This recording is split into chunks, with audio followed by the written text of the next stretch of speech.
என் மாப்பிளைய பத்தி தெரியும்ல, தெரியும் ஏதாவது மிஸ் ஆச்சுன்னா என்ன என்ன ஆகும்? தூக்கி போட்டு மிதிப்பாரு. உன்னை தூக்குறது வேற ரொம்ப கஷ்டம். அதுக்கும் ஹெல்ப்புக்கு என்னைய தான் கூப்பிடுவான். பாத்துக்க, ஒரு தப்பு நடக்கூடாது. சரி சார். ஆச்சா எல்லாம் அப்படியே வாங்க. சார் முடிஞ்சது.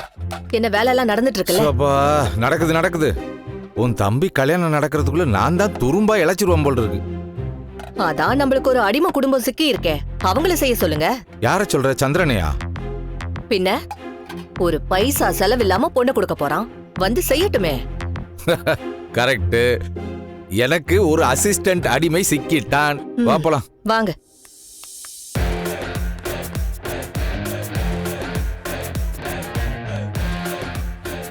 டேய் தம்பி, உன்னை இப்படி பார்க்க எவ்வளவு சந்தோஷமா இருக்கு தெரியுமா? அக்கா இப்ப சொல்லு, நான் பாக்குறதுக்கு எப்படி இருக்கேன்? என் கண்ணே பட்டுடும் போல இருக்கு. அவ்வளவு அழகா இருக்கடா. உருட்டு உருட்டுப்பா. சிலிண்டர்காரன் நீ உருட்டுப்பா, உருட்டு. அவரு கிடக்குறாரு, விடுப்பா. நீ சூப்பரா இருக்கடா தம்பி. அக்கா போட்டோகிராஃபரை வர சொல்லி நான் போய் ஸ்டைலா 4-5 போட்டோ எடுத்துட்டு வந்துடுறேன். எதுக்குப்பா போட்டோலாம்? அக்கா இன்விடேஷன்ல போடணும்க்கா. ஆமா சத்யா, உனக்கு தெரியாதா?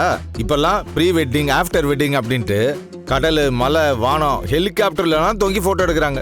எல்லாரும் எடுக்கிறாங்கல்ல, நீ எடுத்து தூள் கிளப்பு மாப்ள. போட்டோவா எடுத்து தள்ளு. அப்படி சொல்லு மாமா. ஐயோ, இப்பயே இவ்வளவு பந்தா காமிக்கிறான். இன்னும் கல்யாணம் முடியறதுக்குள்ள என்னென்னலாம் பண்ண போறானோ?